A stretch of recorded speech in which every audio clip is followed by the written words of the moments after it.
Hey, what's up? Welcome to the B12 podcast, show 206. Every show matters and every guy matters. And that is because with me is EJ Hayes, who is the man, and Garrett Sauls, the prophet, are here today. We're here to talk about week 5 in the Big 12. Yes, get that halo around Garrett. Yeah. He has called more games just out of nowhere, it seems like, than – I think EJ and I are kind of scared of him at the moment. What does that say, EJ? It says we're live. All right. Oh, we are live. All right. Sweet. Yeah, we are kind of a little bit scared of Garrett at the moment, but we'll get into that in a minute just because of what he has said about these games. We'll get that to recap. We're going to recap week 5, preview week 6, and then we have some unbelievable expansion chatter going on that may or may not be BS. We'll find out. So how are you guys doing this week? Doing well. I think this was a pretty fun week in the Big 12 football world. This was. So anytime there's a bunch of crazy, a whole bunch of points scored, and OSU does not lose, it's a great week. Yeah. EJ's side level is low this week. We're good. It was a happy sigh. It was kind of high-pitched, smiley. Yes. Yep. It was good. Awesome. All right, well, let's get into it. Early game, Kansas at Tech. Kind of went how we expected it to go. Tech pulled it out 55-19. Pulled it out like it was close or something. I don't know. They rolled Kansas 55-19. Mahomes 277 through the air. Do we have anything to say about this game? Obviously, the only thing to say here is an injury. Mm-hmm. That's the biggest thing that came out of this game was a Mahomes injury, right? So, obviously, we've been talking about him. We're watching him. He's kind of a guy that took a step forward in my mind of just, he was lighting up some points last year, but he also, just like against who was it, Arizona this year, couldn't keep up when it was time. When we're having a shootout, he couldn't keep up. That was kind of his mantra last year, like the TCU Texas Tech game. He was keeping up, but just couldn't continue, et cetera, which is, they live and die by a guy like that, So I'm fairly somewhat disappointed that he got injured because now it's like, I think their backup played well and actually played very well, probably had statistically, Nice. Yeah, and you don't know if Kansas is putting their second string in at some point. I doubt it. Especially in a loss, I doubt it. So, that's very, hopeful for the Red Raiders. But I really wanted to see Mahomes this year full gamut, see what he could do. I thought that was their best chance to make a splash in the Big 12. So, to me, that's the big story here. Yeah, I think that's it's a very big story because you think that Tech will only go as far as Mahomes will go, And I know that Tatty Ice, a.k.a. Nick Shimanek, did pretty well. But, again, it's Kansas. They were already up by, who knows how many points. So it was probably a moot point by the time Shimanek came in. But still, he did a great job. And so I think the question now will be, what's he going to look like down the stretch? What's he going to look like against some real teams?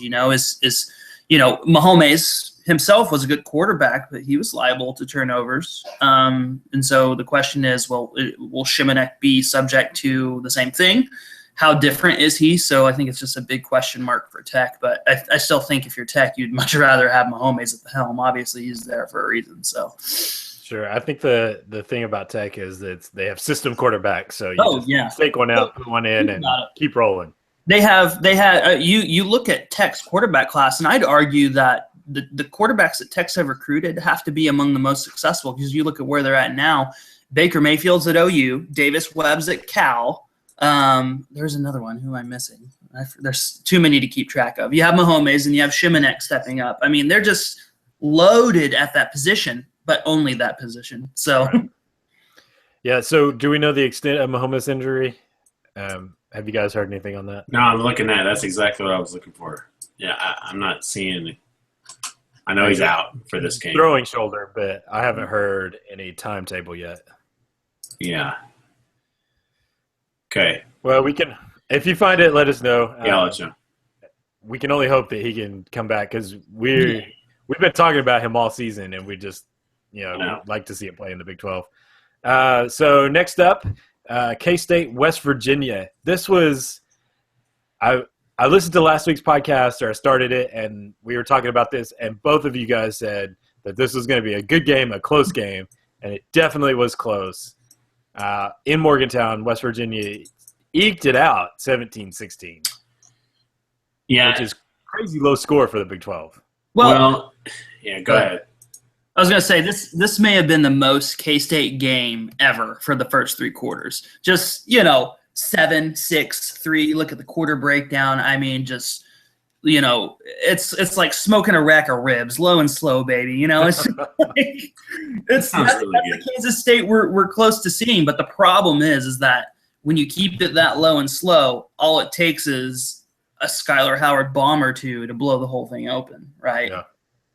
Got to take your foot off the brake sometime, right?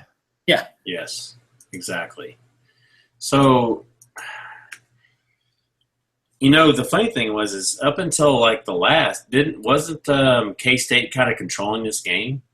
Oh yeah, they were absolutely dominant. Yeah. So I was watching it in a restaurant after the OSU game, so I was just kind of had several TVs going at once, and it was like you look up and you're like, okay, K-State, here we go, but then you're like, no, this is the Big 12. This is West Virginia. This is Dana Holgorsen.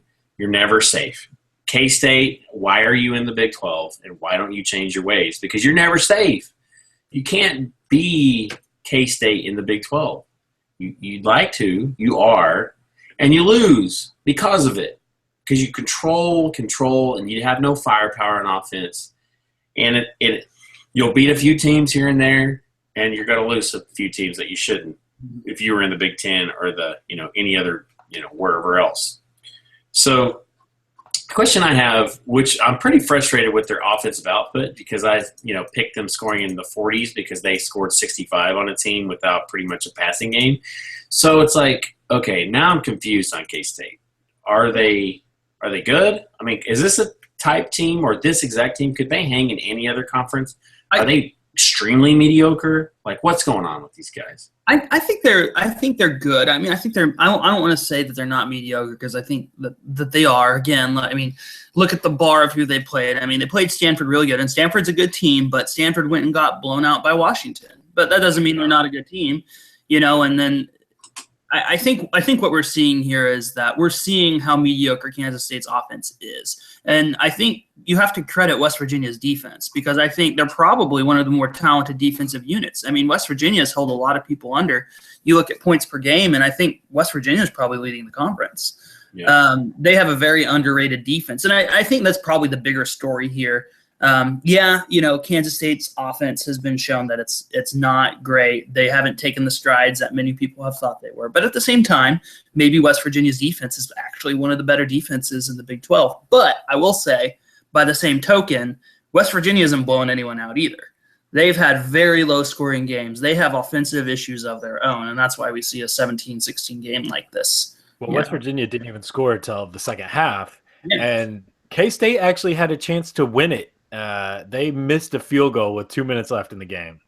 Pretty uncharacteristic for K-State. Yeah. And then West Virginia just ran out the clock. So, yeah. This was a weird game. It just felt weird the whole time. But I'm sure West Virginia thought it felt awesome. Let's talk about it. Let's talk about another weird game. All right. Baylor, Iowa State. Yeah. What happened it's here? It's a trap. It's a tarp. No, that'd be any trap game with Baylor in it. It's a tarp.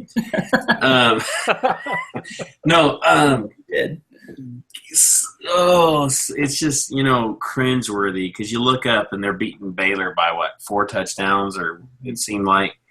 And then, of course, Baylor's going to Baylor, and they start scoring points at will. Mm-hmm. And it's like, why can't Iowa State beat anybody else? I mean, I guess they blanked Texas last year, but that didn't really matter anyway. But it's like Iowa State can only beat, teams on their way to a national championship. They can't actually beat anybody else. the David versus Goliath complex. You know what I mean? They thrive off of that. My gosh. And, what I think probably happened was, Baylor probably they probably knew that they had some things to work on against Oklahoma State, but they probably thought, oh, well, we're going to go play Iowa State. We don't have to fix them right away. And Iowa State, much like a K-State team, they're really good at taking advantage of situations like that. And to their benefit, Iowa State has one of the best running backs in the conference in Chris Warren. And that is Baylor's weakness, is running it up the gut. And Iowa State, their offensive line's up in the air, but they've got some big boys. They've got those corn-fed dudes up there in Iowa who are built for offensive line. So I guess it doesn't surprise me that Iowa State would be able to move the ball, but it does surprise me that they'd be able to score 42 points against Baylor. So first, Seth Russell had 178 yards passing.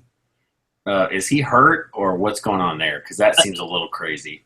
I think Baylor was trying to force the run. I think they ran so they ran so ineffectively against Oklahoma State. I think they were kind of having a little identity crisis and said, they're doing what OSU has been trying to do. They're saying, we're a run team. We need to reestablish the run. And so I think they went to Greenwood quite a bit. Yeah. So. 62 for 469, 5 touchdowns on the ground. Gosh. Guys, that's unbelievable. Right. But, I think we saw here that Baylor's defense is shot. Obviously, Iowa State, we know who they are. We know that they don't have much of a defense. But we saw them develop an offensive identity, And so the question will be is how does that translate down the stretch? I don't know. Was this just a fluke Iowa State type of thing that they do? Who knows? I'd have to say it is looking at their record, but – yeah, I just think this was the perfect storm of Baylor being caught off guard, Iowa State maybe having a chip on their shoulder, and, Jack Trice Stadium, all that. So Baylor, oh my word. Iowa State led by 14 their biggest lead was 14, but they had that into the third quarter. Mm-hmm. All they had to do was have a shutdown. Or run the ball. Yeah. Interesting thing, no turnovers in this game by either team, which is, again, kind of weird. Baylor, of course, going to Baylor, 650 yards. Lose the time of possession battle, but, whatever. They still win. One correction there, Mike Warren is the running back. Chris Warren's Texas. Chris Warren's at Texas. Mixed my Warrens. Classic mistake. Classic, yep. Another crazy game, OU TCU. This one's at TCU. So how many? Raise your hand if you turned the game off because OU was killing them, and then all of a sudden, whoa! I think what's going on? I turned it off. I went to dinner, and it was right when things were pretty even, and then things got blown up. So TCU was 21-7 in the first. TCU, and then OU scored 28 in the second, and then 14 in the third, and then it was pretty much over. And then TCU comes back and scores 22 in the fourth. Mm-hmm. Just flurry of points by both teams, just crazy. And here's where Garrett's prophetness comes in. It's crazy. He called this game just like last year's game, which last year's game ended really on the 2-point conversion, but this one had a similar feel to it a little bit earlier on in the fourth, but very similar feel of the game. I did actually watch this entire game. It felt like TCU was after they lost the lead, after OU scored 28 points. It felt like they were just 1.5 to 2 steps behind and just couldn't quite catch up. Let's see. And then didn't TCU drop a flea flicker or whatever that was, the same thing OU did? Didn't they drop something that won the game at the very end? Ooh, I didn't know. Chris? At the very end, right? So TCU, if they score, they win. Dude drops it. They've had an insane amount of drops this year. Just insane amount of drops. Yeah, they had some open shots down the field. I don't remember that play in particular, but like I said, it just felt like they were 1 or 2 steps behind. They would either overthrow something or, like you said, they would drop it or their defense would get there but not quite tackle, or just couldn't come up with the big play that they needed at the end. Yeah, this is such an interesting game because we knew coming in that TCU's defense isn't what it was. We knew that OU's defense has been getting lit up by some good teams, though. But an interesting stat is TCU passed for 449 yards on that OU secondary. OU beat them with about a little over 500 yards, but it was pretty balanced, split down the middle. OU stopped the rush, but, man, TCU just burned them.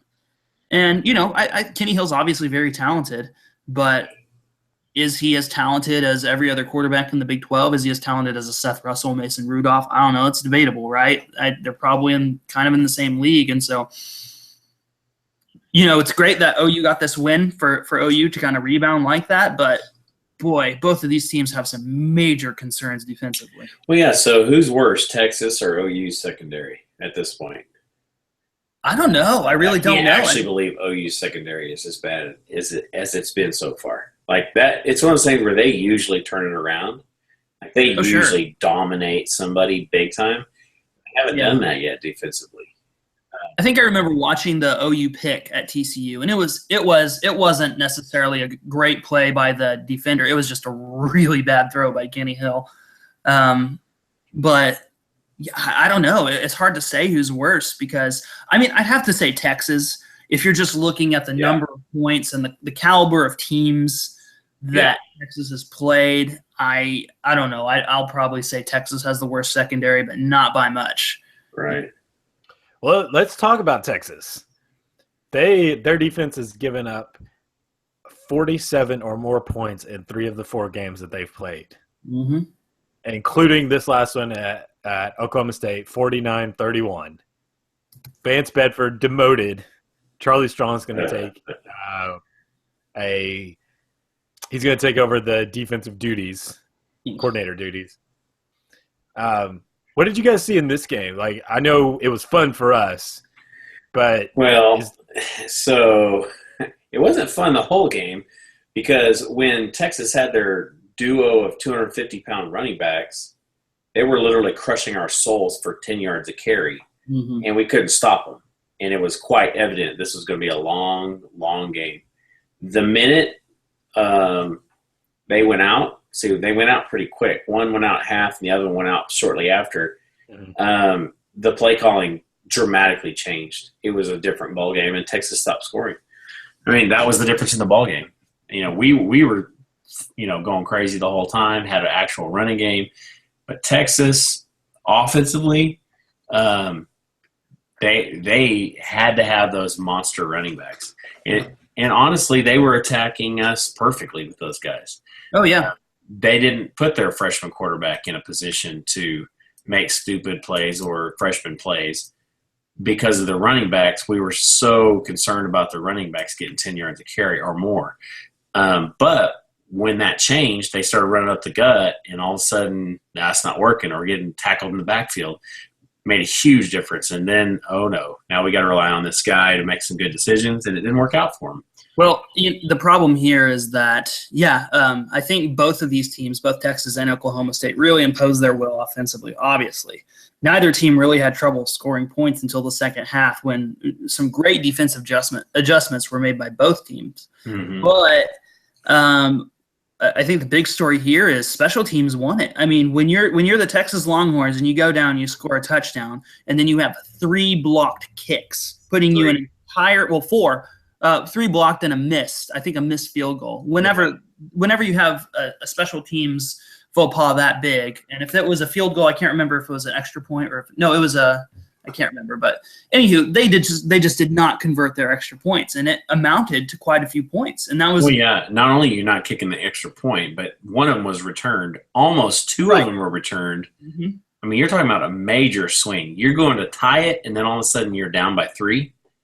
From tied to down by 3 in one play, after a momentum swing, just kills you. If you look at the score, that's kind of where the shift happens, because OU jumps out early, Texas comes back, and then all of a sudden OSU is back up. and then Texas scores again and they get up, but then OSU just takes it for the rest of the game. You're trading shots like that for the rest of the game, and you're missing points. That's what's going to happen, and then eventually it becomes so demoralizing. And this is I think the funniest thing, and this is the one dig I'll take at Texas, is they talk about their athletes, they talk about their blue chips, and I feel bad for those guys getting injured and however they got injured, and that sucks because I want them to be healthy and play good careers over on Texas, but all I heard on message boards was how Texas's running backs were going to run over them, and they did for a while, but they had to earn those yards, and you don't get injured unless you're earning yards, and so you have to credit the OSU defense not for injuring them, but for playing that tough to make it hard on their running backs. They were getting 10 yards of carry, but they were getting smoked at that 10-yard mark. So, I mean, yeah, you're right. And at the end of the day, I mean, it was just – Texas didn't have the athletes to compete. Yeah, it was almost like they wound down. That's what you guys were kind of saying at the game. It was like, you know, I hadn't thought of it until you kind of said that. And I watched the game live, and I was like, yeah, that kind of did feel like that. Texas just kind of wound down, which was weird for a Texas team. Mm-hmm. I was watching a OU-Texas game from Colt McCoy, era. It was an OU-Texas game on, some, replay channel this week. And I tell you what, guys, that's a different caliber of human playing on those two teams. I mean, I'm telling you, like, those guys were just – you could just tell immediately just watching the game. You're like, okay, let's watch this OU-Texas game from 6-7 years ago.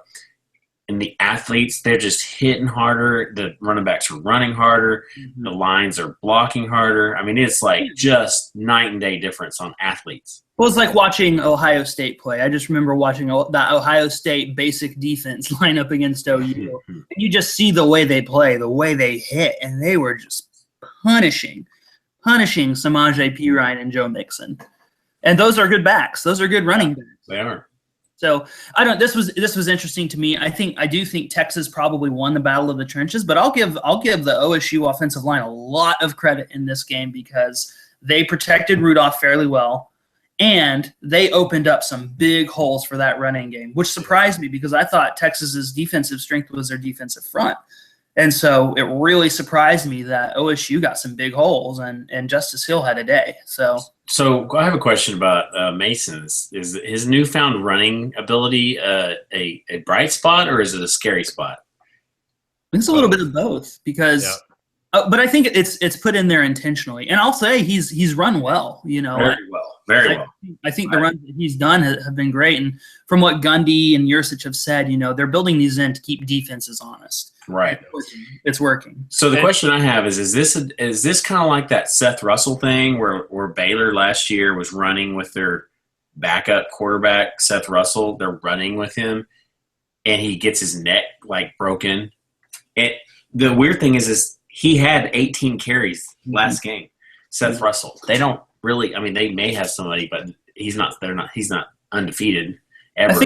So, you see what I mean? Does this ever turn into I'm really stupid and I run my quarterback 18 times a game? Well, it can. Well, but I think what it comes down to, I'm not so much concerned about how much they run him as it is how he runs. That goal line run that he did where he kind of stuck his head out. Yeah, the head first thing. Yeah. Not good. That's scary. But I will say that Mason Rudolph and Seth Russell are kind of two different type of guys. I think Rudolph's probably a little more solidly built. Yes, he's much more physical. Seth Russell's tall and he's athletic. But if you watch him take a hit, he's kind of a smooth runner, I'd say. Mason is pretty quick for how large he is. But when he gets hit, he's either shrugging people or hitting people. It's crazy. His little Manziel, go to the right and then reverse to the left. Yeah. That little Manziel thing where it's kind of awesome. I will say he's extended plays all year with that. Yep. This is a minor gripe, and real quick before we move on, because I know we need to jump into some other stuff, but the one thing I would like to see them fix, I love the run and everything like that, but the offensive line I think is totally improving, but they had a lot of illegal offensive people down the field. I think it was one of the offensive linemen kept running. And that's not his fault. That's a really hard decision to make because you got to go block somebody. Yeah. You think you're running. Someone upfield for the QB run, right? That's what you're expecting. But Rudolph, being a playmaker, says, oh, no, I'm going to throw to an outlet guy or something. Well, I mean, it's the same thing as like, Texas Tech. They coach that because they have that skill set. Their receivers and, of course, Mahomes, he's not going to run it. I mean, he will, but 9 times out of 10, that dude's going to throw it, and he's going to get somebody open. And OU and Kenny Hill, it's like OSU. You're like, oh, no, we've got this big statue of a guy back there. Just run it, or whatever. But so, you got to coach him up. I mean, if he's going to run, you got to coach him up. Something I read recently was that Mason wants to run the ball, and Gundy is purposefully holding him back because, he didn't want to see him get hurt. Sure. And our number 2 guy has, no experience.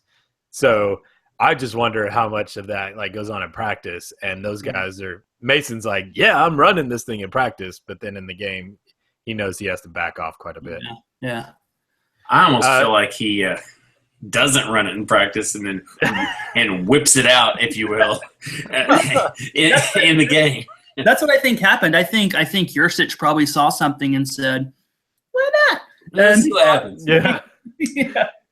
We were chatting during the game, and even though OSU came out ahead really by more than 3 scores, it did not feel like an 18-point victory, and it really didn't feel like a 12-point or 11-point game. It didn't feel like a demoralizing defeat that would cause someone to fire their defensive coordinator or demote or whatever. No, I think for Texas, you can't hang your hat on this. Now maybe how they perform against OU might be a greater indicator of whether or not Strong's still around, but they're making improvements. Like, how can you can't be that mad if you're Texas right now. Except they've let people score 40 some odd plus. Yeah, all the game. But Texas's offense has improved greatly, though. That's the thing, is their defense is probably a little worse than it is last year. Their secondary is horrendous, don't get me wrong. But you've got to be happy with what they've got going on offense. So the thing about it is they were completely one-dimensional without their backs. Yeah. So, that's pretty tough. I mean, Baylor – sorry, Chris. No, go ahead. Baylor, they're running for 460 yards. But you take away the running backs, they're Texas Tech. They can throw it everywhere. Texas doesn't have that. They don't have that at all. Yeah. No, not at all. So, sorry, go ahead. So how is Texas's banged up running game going to fare against OU's porous secondary? So, first, both backs out. The one that did whatever and fell down and started grabbing his side. John Foreman. Yeah, he's back, right? I think so. I think they listed him. I can't remember. I think that he's going to try and play. We'll see how well he does. I'm not sure if Chris Warren – let's ask Google. Well, it's not good. Let me tell you that. If they don't have both of those guys – yeah, Chris Warren's out 6 to 8 weeks. Yeah. What did we do to him? What happened? Yeah, that's pretty bad. Chris Warren's the guy that tore it up last year in one game, had 300 yards, right? Mm-hmm. Yeah, that guy's a monster. Sorry, go ahead. Well, I was just going to say, even when he wasn't crushing your soul, he was running away from people. He's big and fast. I was just going to say that I don't doubt that. I was going to say Porter, the guy who came in, he didn't do particularly well, but that was also when Texas the game was already pretty much won by OSU. OSU was in cruise control mode, so Porter did not do well at all. No. But this is my question, and I guess this is a good segue into if we want to talk about upcoming games, so why not talk about OU Texas while we're on the topic of Texas? Okay. I don't know if you noticed, but I already did that. Oh. So. Segue is already provided. You're just supposed to cruise into Just talk. You just got to talk. What I wonder is this a breakout game for Buechele? Does Buechele light up OU's questionable secondary? I don't know. I think he might end up – I mean, it's OU Texas. I know there's some juju there. So I think he might make some mistakes, but I also have to think that it's OU Texas. So he'll probably have some brilliant big plays, and you look on the flip side with OU and Baker Mayfield and D.D. Westbrook, and I know there's another tight end in there. I can't remember, Andrew something. That white dude that was like wide open. He's big. That guy's a monster. Yeah, big tight end. But those are really the only 2 targets for OU too. So it'll be interesting. I think it just depends on if Texas can reload in the running game, and if they can, I think they would have to do well because OU is really weak against the run. We saw that with Ohio State. We saw that pretty much with everyone they've played. So if I'm Texas, I think what I do is, depending on if Foreman can go or not, which they say he is, but how well is he going to run with that abdominal strain? If I'm Texas, if I need to run the ball, I put in the 18-wheeler package. Oh, if yeah. I need to throw, I put in Bouchel, and I don't care if they know I'm going to run. They can't stop that big package. No, and that's what I wonder. I wonder with Warren out and Foreman questionable, do they line Swoops up as a running back or something? What do they do there? I don't know. Or do they just use him in more packages? Do they do a true dual? The problem is Tyron Swoops beat OU last year with an amazing passing game. My question is what it killed us if Texas had just done it? Called a pass with Swoops in there, a deep pass. I'm telling you, we'd have got caught with our pants down. I'm telling you. You kind of wonder if they wanted to, but didn't want to give it away yet. Because of OU. Either they just waited too long to do it, and then they got so far behind where it wasn't going to matter anyway. Yeah. Is that a thing still? I mean, I know it is for Yursich because he didn't want to give stuff away until bowl season, which is too late. Retarded beyond all. And then Baylor wants to give everything away in week 1. So, but no, I guess that is a thing. Not giving stuff away. Like, to me, you need to do whatever you can to win every time. No, I do think Texas probably respected OSU's playmakers enough to maybe think that Swoops wouldn't be able to throw it that effectively. But Michelle did not throw it that effectively. Oh, no, he did not. He looked like a freshman out there. And he was terrible, but it's just that I'll give credit to OSU secondary that they did a good job of protecting the pass in general. So they did. So real quick, who do you guys like in the Red River Rivalry? Before this podcast, I would have said Texas, but I'm kind of progressively talking myself out of it. I think OU wins this one, just because I look at the offensive side of the ball. I think they have more certain tangibles. I think they have actual targets. I think they have an actual run game. The experience of quarterback. I think Texas's defense is just a little bit worse than OU's, so I've just got to give OU the edge here. And they're going to be playing for vengeance, right? And this is a revenge game, so. Yeah, the defenses, I would give OU the edge. Texas has been dismal at best. But the running back situation, I think Texas goes into that game with both of their running backs and everybody healthy. I'd say it's going to be a long day.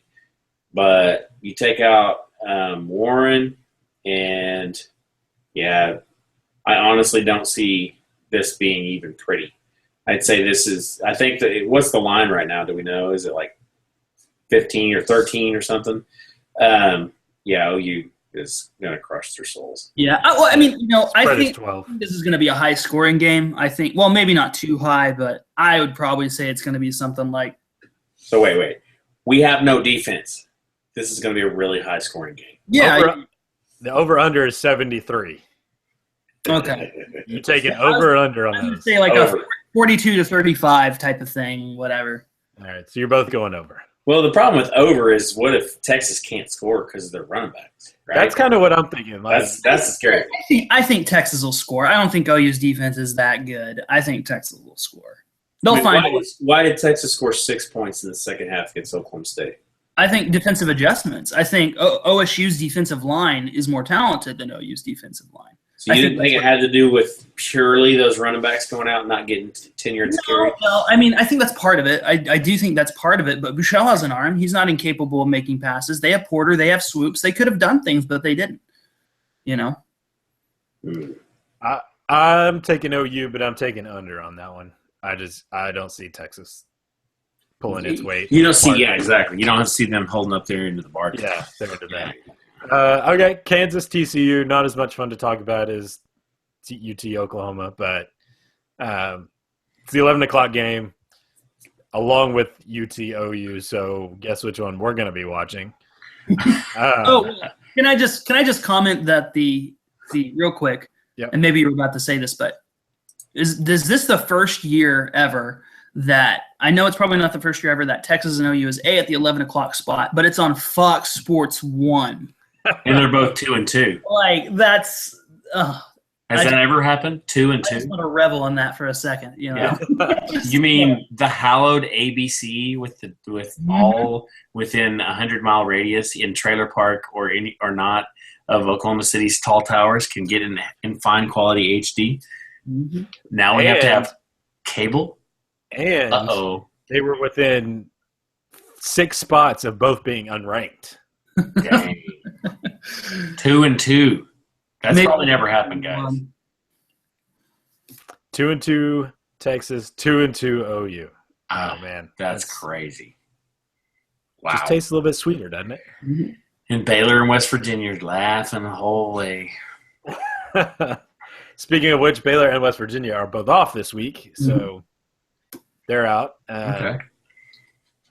So TCU is just going to trump Kansas. Sure. Right? Yeah. No chance. All right. Unless Kenny Hill goes down. Yeah, don't even put that out there. It is in Lawrence, but whatever. That hasn't mattered yet. Yeah. Iowa State at Oklahoma State for the 2:30 game. So it all depends on which Iowa State team shows up, and honestly, which Oklahoma State team shows up. Well, since this isn't Jack Trice Stadium, and since Iowa State's had their one good game of the year, I'm gonna say that OSU slaughters Iowa State. So it's OK State by 17 over under 67. Yep. So you think we allow them to have their half of that? Yeah, I think we'll have them score some points, especially kind of late in some high 20s. I was gonna say I'm gonna call trash points mostly. Yeah, it's gonna be something like 50-something to 28-21. I bet. I think we throw down 50, huh? So here's the question with that is: do you believe Gundy sticks with the run game? With the run game. Yes, I think he wants to. I think they saw the potential in Baylor. They solidified it against Texas, and I think that I don't want to say it breaks out, but I think they get at a really steady clip against Iowa State. But I still think that you're going to see Mason Rudolph drop some bombs. I still think that you're going to see guys like McCleskey and Keenan Brown was a guy who showed up late in the Texas game who was making some plays. What's his number? 6, I think. 6. The big guy? Yeah. The guy I was talking about? Mm-hmm. Yeah. Chris Lacey looked good. Fields looked good. McCleskey looked good. So why don't we throw to Austin Hayes? It seems like every time that dude's solid. We just don't stick him in there much. I don't know. I'm not sure. It's crazy. But I think we see a good balanced offensive performance. But to your point, Chris, yeah, I think Gundy does. I think he sticks with a balanced approach. I don't want to say they force the run and that's all they do, but they're going to take run yards wherever they can get them. You better believe it. So. Are we going to run it over 40 times? Yes, absolutely. Chris Carson is back, I think, maybe. Oh dear God! I swear to you, if we put him in there and give him the rock 20 times, I'm going to scream, guys. I think they're going to stick with Hill. I think Carson will probably be a number 2 back. He'll probably get even reps with Rennie Childs, but Hill's and all of a sudden, Rennie Childs and a guy named Barry Sanders is now 4th string. Well, I think Junior. I think he's our return guy. I think he's the go-to return guy. He's going to be like a Tyreek Hill essentially, but a decent person. So. Yeah, and he does just provide depth at the running back position because, I believe if you gave him 20 carries, I still believe if you gave him 20 carries, because what did he get, 2 carries or 6 carries last game? I still believe you give him 20, 25 carries, he gets stronger as the game goes on. I believe that. Sure. But the question is it as strong as Justice Hill? That I don't know. I don't know about that. That Justice Hill hits the hole as hard as anybody in the nation. And that is really something. And his vision is awesome. It's almost like if I'm like watching something like live, on TV, you always know who's in there. But if I'm watching, like I'll be like watching the secondary, like I'm seeing what they're doing versus us, or I'm watching the offensive lineman, and I won't notice. For example, I won't be watching who's in at running back because they like to switch those guys in pretty sneakily. And I'll watch the play develop, and I'll watch something go up the middle, and I see a nice read. I'm like, I know who that is. It's Justice Hill. And then Justice Hill. And all of a sudden I see someone go, and big hole opens up, and then he tries to run around the edge and gets tackled. Well, why is Rennie in? Every single time. Rennie's a great short yardage goal. He is. Goal line guy. He is. He's solid. I like him. I like his work ethic. He's a worker. But his vision is not good. He thinks he's faster than he is, and it's not good. To me, him and Chris Carson are like a 1-2 punch of not good. And when they were 1 and 2 all last year, we had not good running game. I am surprised that maybe Jeff Carr hasn't gotten more carries. He's a little firecracker, so needle. I said it last week, and I'm gonna say it again this week because I think it's actually more applicable this week. You give Barry Sanders the ball more than 6 times, he's gonna get stronger as the day goes on, and I think this might be the game to do that and find out really what can happen with him. So here's my thing. I want Justice Hill to have like 22 carries, and I want Barry J to have, I'm going to say 15. Yeah. If we have that, I think you win by 4 touchdowns. Because Mason Rudolph's going to throw for, because that just opens up the pass game like crazy. Exactly. He's going to throw for 300 on like 10 passes. So, All right.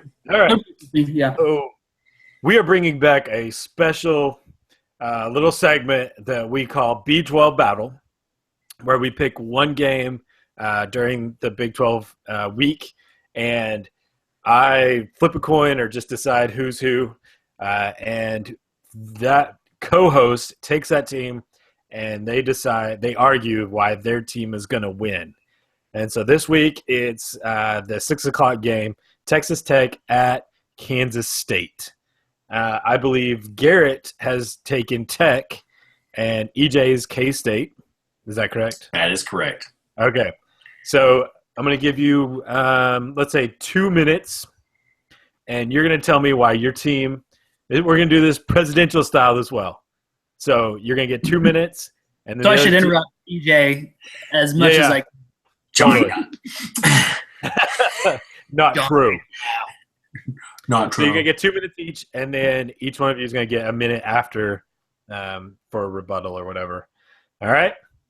So Garrett is going to go first because he's the away team. Okay. So let's talk about this real quick. Kansas State historically does not do well against these type of teams, against these sling it type of teams. We've seen it against OU. We've seen it against Texas Tech. Yeah, they play OSU pretty close in most years, but their weakness is the deep ball. Their weakness is the big play. They're sound defensively, but the moment a guy like Patrick Mahomes, or in this case, Taddy Ice, Shimanek, throws a bomb on them, they don't know what to do. We saw that in the West Virginia game. We saw Kansas State play Kansas State ball for 3 quarters, but the moment Skylar Howard says, I can throw it over 60 yards, then all of a sudden West Virginia's winning. And so I think Kansas State's probably going to do Kansas State things. They're going to control the ball. They're going to play a much cleaner game than Texas Tech. We know that. But I don't think that they have the offensive efficiency or offensive firepower to keep up with Texas Tech. Texas Tech has a horrendous defense. We know that. But Kansas State has an equally horrendous offense that we've seen really isn't that effective. We've seen Stanford go down the wash and not be as good as we thought they were. We've seen, just that performance against West Virginia, just completely uninspired. I mean, 16 points, I don't know. I just think Texas Tech has too much firepower. I think They blow Kansas State out of the water. I know it's at Bill Snyder Memorial Stadium, but Texas Tech kind of has a road warrior mentality. They don't play by anyone's rules. And I think Shimanek will probably make a mistake here or there, but I just think they're too much for Kansas State. Very good. All right. While you were talking, in my mind, a digital tortilla went and slapped you right in the face. Imagine it. Okay. So first, defense. And all three of those defenses go to K-State because Texas Tech has no defense. Case in point, at Arizona State, they allowed Arizona State to put up 68 points. 68. A running back scored 8 touchdowns. A running back. I'm not talking about a quarterback. A running back scored 8 touchdowns against Texas Tech. They literally have negative defense. If air was out there, more lines would be tripped over than what Texas Tech's defense would allow in yardage. Chris's flag football 7-year-old team would stop because they would actually trip them because they're so short, tripping them. Listen, K-State's going to do K-State things, and K-State has a defense. And K-State also has running backs and a running quarterback, just like Arizona State. And K-State, believe it or not, is a very hard place to play. Very hard. I went to the OSU K-State game a few years back, and it was brutality. Texas Tech has no quarterback. They have an unknown quarterback that put up a bunch of points in the second half against Kansas. Kansas State ain't no Kansas, baby. Nice. That gets points. It's going to be huge. Yeah. You're going up in the power rankings for just pure humor. All right, Garrett, you got 1 minute for your rebuttal. Okay, look, my rebuttal is the Kansas State defense, we talk about it all the time. We talk about how good it is. Well, how good is it in comparison to the Big 12? It's not that good. All these teams are really not that far from each other. And we saw Skyler Howard.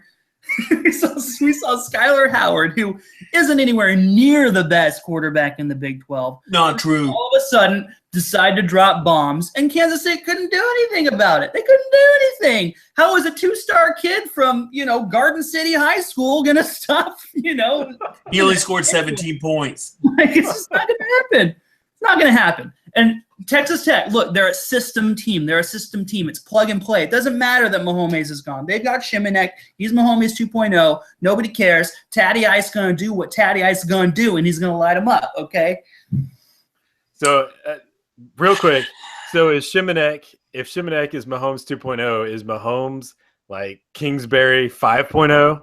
I guess. So how that Graham works? Harrell 1.5? Yeah. I don't know. Yeah. All right. Davis Webb. Oh, wait. They can't, keep guys from transferring. All right, K-State. You got 30 seconds. Everything he said was wrong, and I'm right. That's all the time I need. K-State will crush their souls. In all honesty, I actually do think K-State wins a close one. That's my actual honest opinion. Yeah. A close one. It's going to be something similar to West Virginia, but K-State is going to somehow pull it out. I don't know how, but defense, man. I can see it. I'm not going to doubt it, and I'm not going to say that I will never, ever, ever, ever sleep on a K-State team. And they have all the ability. And Texas Tech has this wonderful ability midseason, and it's about midseason, kind of close to it, where they turn into a dumpster fire. So, oh, yeah. And it could be right about the time they lose their starting, All-American quarterback, possibly. But we'll see. This will be an interesting game. This is like a tale of polar opposite teams, Yep. Taco Cat versus. Where does Tatty Ice come from? There's no T in his name. What's going on with this? Why? Well, he has tattoos, and he goes to Texas Tech, where they love cheap beer, which I'm not going to dog him for that.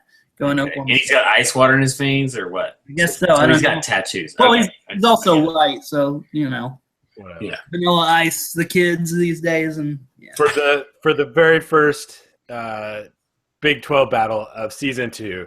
I am more than impressed. That shattered all of my expectations for the battle segment. So fantastic. That was awesome, guys. You guys are hilarious, and I love it, and I hope both of you win. So we have about 10 or 15 more minutes left. Let's talk about some crazy expansion rumors that have been floating around. So this is like the dessert of the show because, we don't have to have journalistic integrity. That's right. But we can go off on random tangents. Mm-hmm. And, I think the little thing just sparked some interesting thoughts. He could be totally crap because, on Twitter, you can just start saying random crap. And, if you put hashtag, Big 12, then some schmucks like us, we'll talk about it on a podcast. So anyway. Nobody knows you're a dog on the internet, right? Yeah. So here's what was said on Twitter, and I probably won't give you the full quotes, but the gist of it is Nebraska wants back into the Big 12. They're in talks with Texas, who has been working on a separate conference without OU, with a new name, and Texas wants to be a part of the first 20-team conference. They'll bring in BYU, Houston, Cincinnati, and presumably the rest of the Big 12. And they're going to call it the Big Tex Conference. The what? The Big Tex Conference. Big Tex Conference. Yeah. Texas thinks they don't fit in the Pac-12. They don't fit in the SEC. The Big Ten's not making money, and Nebraska is not getting the recognition that they want, that Nebraska, the tradition and the recognition that they're really after. From what this guy says, they don't even care about money. But so OU feels disrespected by Texas, and so OU's out, and everybody else is in. So this is like a weird turn of events, right? So first, it was always the assumption that if anybody was out, it'd be Texas. Meaning, was that always the assumption? Oh well, like what I mean by out is kind of like the whole like BYU or Notre Dame, like independent. They're the ones that have the Longhorn Network, and they could survive. They have a big enough following; they could survive on their own. Yep. Not that they want to do that. I'm just saying, in my mind. They were always the one that could stand alone, right? Right. So all of a sudden, and I never envisioned OU being out. Now, why was this guy saying OU's out? Because OU doesn't like Texas, or because Texas or Nebraska are teaming up? Why is OU out? I think Texas is just leaving them out of the discussion. And so what's funny about that idea? This is what popped in my head that I didn't say today is this kind of the smoke we're seeing from David Boren, where he's like, yay, Texas is talking to us, and we're all going to make a great decision. And all of a sudden he finds out maybe somebody wrote him some not so good letters or something. And, he figured out that somebody's talking behind him back. Now he's like, no. And so maybe that's why he's being kind of wishy-washy. And you know what I mean? So, like, again, not that any of this is real. Right. I was talking to Chris today, and to that point, so this Twitter, this guy, I think it's a bunch of BS. I think it's all made up fairy tale things where he's just like, oh, Nebraska wants in, and Texas is their own conference, and blah, blah, blah. Is he a Nebraska guy? And he's from Arizona or something. I don't know. Okay, anyway. His sources are like a cactus and a kangaroo mouse. I don't know. Like, maybe he's doing some of that Arizona stuff, if you know what I mean. Yeah, I don't know. But I think what he's saying is interesting if true, and I emphasize the if true part. But I guess this is the point, and maybe there is a glimmer of truth in the things that he's saying, not so much in the details, not so much in Texas is starting their own blah, blah, blah, Nebraska, what's that? That's not true. But I will say that this whole topic of expansion has been so weird and so back and forth and so confusing. So that tells me that maybe there's some fire that the Big 12 is trying to hide right now. Maybe that there are some other things that if they got out, probably wouldn't be great for viewership or television deals, or maybe they don't want the networks to know yet, or maybe this or that. And so what I'm wondering is if something is going on that we don't know about, and we won't know about it for a while. And I wonder if all this expansion talk has only opened up the old wounds that were caused a few years back when OU and everyone else threatened to go to the Pac or whatever it is. And now we see this expansion.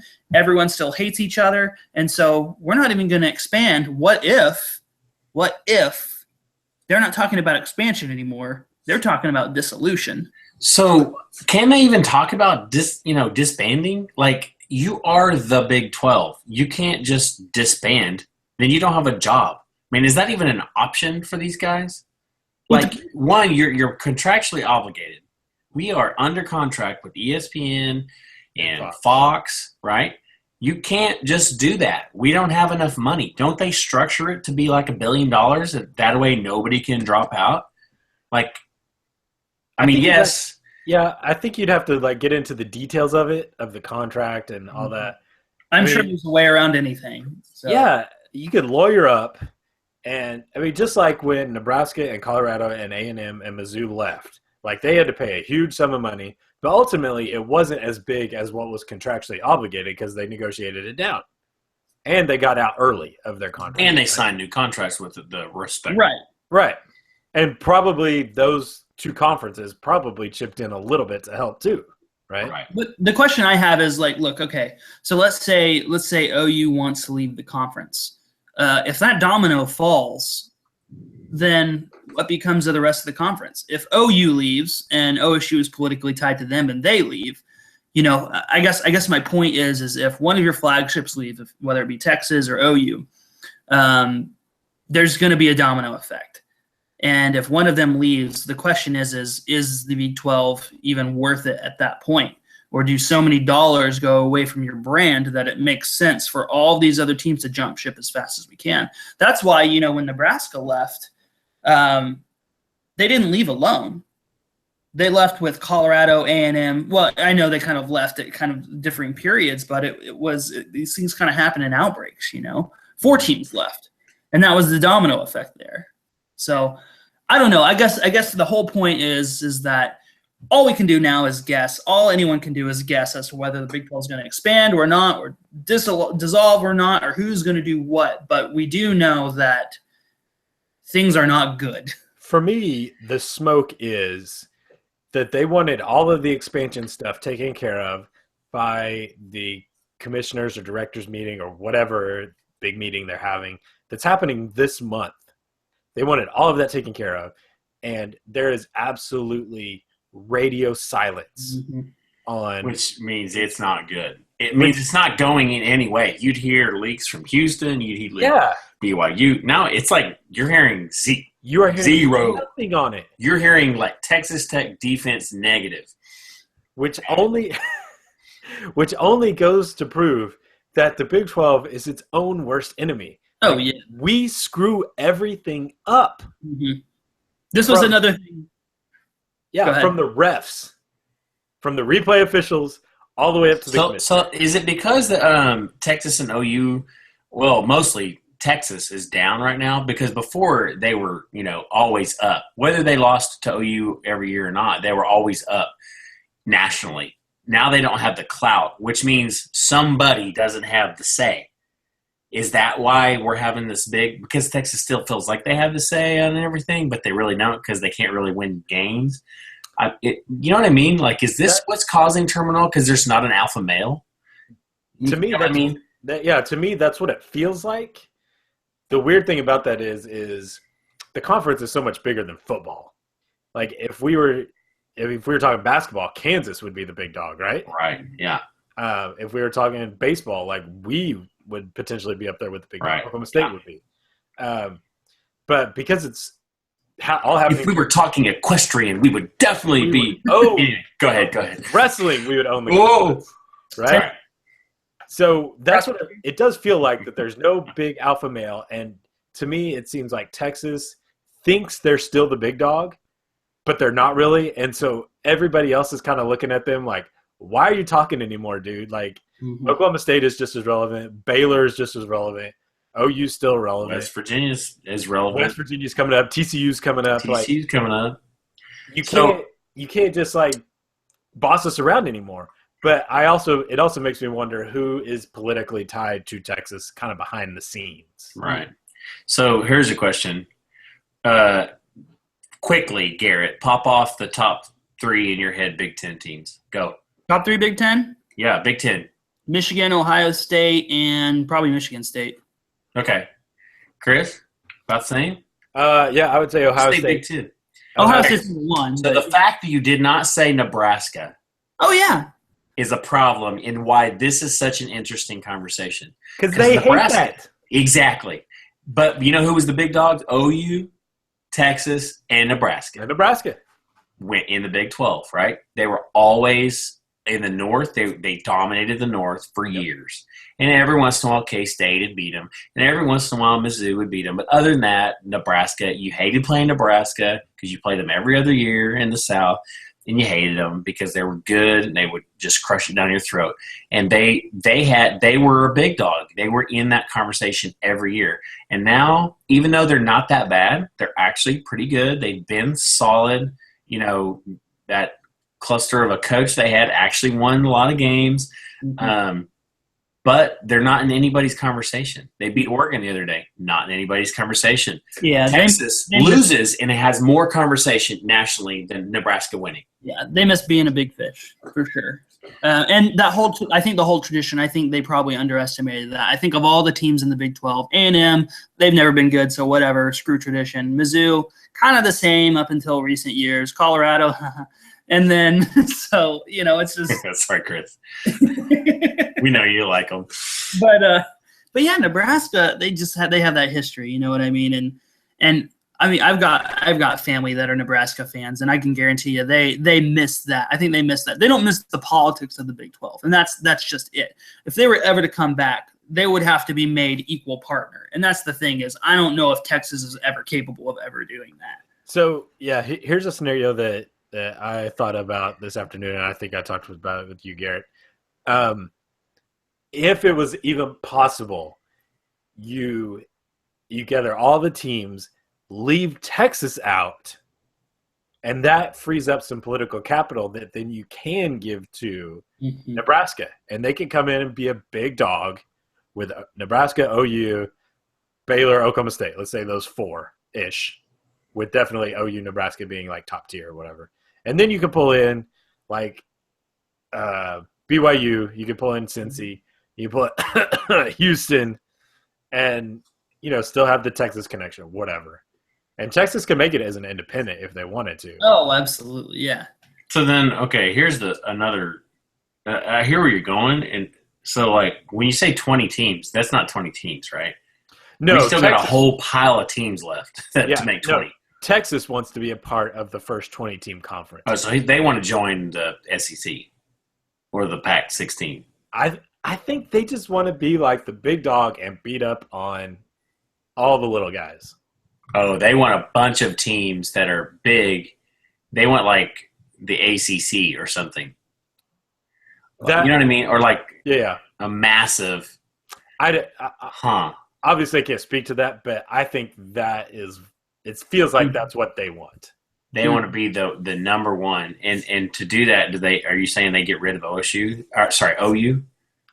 Yeah, I think they're just sick of like sharing control with OU. So the next question is okay, Texas pulls one on us, and OU's out. Now the real question is OSU out? If OU's out, is OSU out? Does OU and OSU go join the SEC or the Pac-12? What happens there? I don't know. I think OSU and OU are more politically close than say Texas and A&M. Obviously, Texas A&M is kind of a bad example, but OU and OSU usually stick together for most things. I mean, we saw in the last round of things that kind of OU pretty much said that, oh, well, we're not going to go anywhere without OSU type of thing. And whether they mean that or not, I don't know, whatever. When it came down to it. Yeah, and so, but I guess the point is they're a little closer. But the question is, so if OU's odd man out, where do they go? I think the SEC would probably want them, but the SEC kind of has this one team per state rule, but they'd be adding one more team. It's an odd number. OSU is no lame horse. I mean, they bring in a lot of revenue athletically. You looked at how much revenue each school brought in, kind of breakdown from the Big 12. I remember seeing it, and OSU was, I think, top 4. So athletically, they're well-rounded. There's a built-in rivalry with Arkansas pretty much there with both of those teams. So I don't know. I mean, I think what we're going to see here, and this is something I've said for a little bit, is this is the precursor to super conferences. I think if the Big 12 disbands, and I think it probably would if OU got left out or moved or did whatever they're going to do, I just don't see the Big 12 really having enough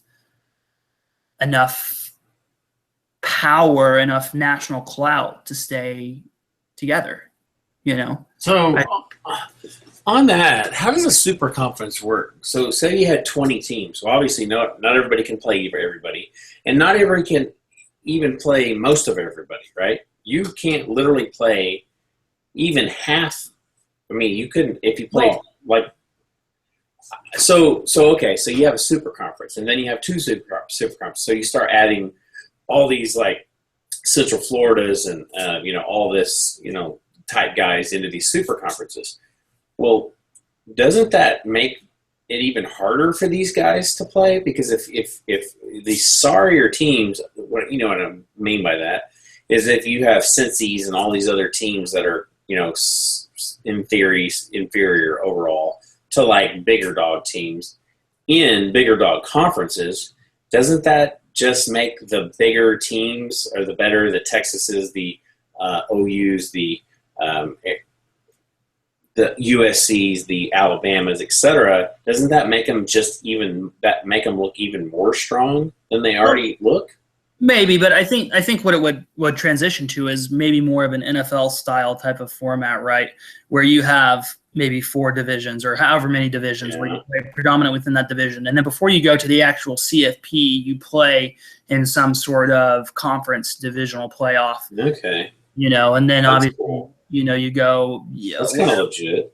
That's where I was going before. Yeah. So like a mini regional or regional. Yeah, right. And so those power teams would end up playing each other anyway, assuming that they'd go and dominate their. Can you imagine, guys? This is getting close to the big dance. If you start doing that sort of thing, you just have some interesting inner. You don't have as many out of conference games, right? Right. You have like one. And you're not scheduling powder puffs because that's taken care of for you. Yeah, right? you have to play powder puffs. They just happen to be in your conference. That's fine. And then you leave it up to the playoffs. Yeah. I think it's actually less about adding like the South Floridas, and it's more about combining. Like, what if Texas and OU and OSU and Baylor went to the SEC? Like, that becomes interesting then, right? Dude. And then what if like the Big Ten and the Pac-12 kind of combined, and now they're one big conference, That's essentially what I would expect happening is the Pac and I guess the Big Ten because. Well, the problem is the SEC would merge with the ACC, right. not the Big 12, and we'd be still be left out. The third wheel or whatever. We merge with the Big Ten. Yeah, or what you would see is you would have just 4 major conferences. You would have Pac-12, Big Ten, ACC, SEC, and then the Big 12, the American, like Houston, Memphis, all of them, they would just kind of get divvied up amongst those 4, and then you would have those 4, and that would be it. And each of those 4 would probably have 16 to 20 teams, right? I mean, we see how it is at the Big Ten right now. Big Ten is the biggest conference, I think. How many do they have, 16? I think so. I don't know how many the SEC has now. I thought the Pac-12 had 16. They might. I can't. Because I kept calling the Pac-16. Yeah. How many does the Big Ten have? The Big Ten doesn't have that many. Which cracks me up that we named all these numbers. I'm just saying. Nobody thought this would ever happen because they named their numbers. Big 10, Big 12, Pac-12. Dorks. What are we going to name the new one? The Texas, Nebraska. The Longhorn Husker. The Husky Longhorn. The Husky Cow. Husky Longhorns. The Big Ten has 14 teams. Pac-12 has 16, right? Pac-12 has... Because they added Utah and Colorado and They have 12. No, they didn't get rid of anybody. I can't remember. And the SEC has – the SEC might have the most, actually. SEC has 14. 14. Yeah. The Pac-12 has 16? No, 12. 12? Mhm. Who did they get rid of? No one? They weren't always called the Pac-12. They were always called the Pac-12. What? They used to be the Pac-10. Oh. And they changed their name. Mhm. Okay. So they added. Oh, yeah. Okay. All right. Unlike the Big 12, they did a smart thing and changed their name. So what would have been the Big 9? Well, you never go down. Well, you could have named it something like the Mid-American. The Power 9. There is a Mid-American already. But, the Flyover Conference. I don't know. The Let Her Rip Conference. With the Poor Decision Conference. Yeah. All right. I think that probably wraps this one up. We'd like to thank you for joining us. And just real quick before we close, I'd like to give a shout out to the power rankings. It doesn't matter who is 10 through 2. Number 1 this week is EJ's Trump impression. It's number 1 in the power rankings. Huge. You're being very unfair, Lester Holt. Sorry, I went to coffee talk. Talk amongst yourselves. Yeah. Thank you, Linda. Yeah, perfect. Okay. Yeah, that wraps it up for show number 6 of season 2 of the B12 podcast. Thank you for joining us. Check us out on the web at b12podcast.com, also on Twitter at B12podcast, at EJ Hayes, at GW Sauls. I am at CJ Armstrong.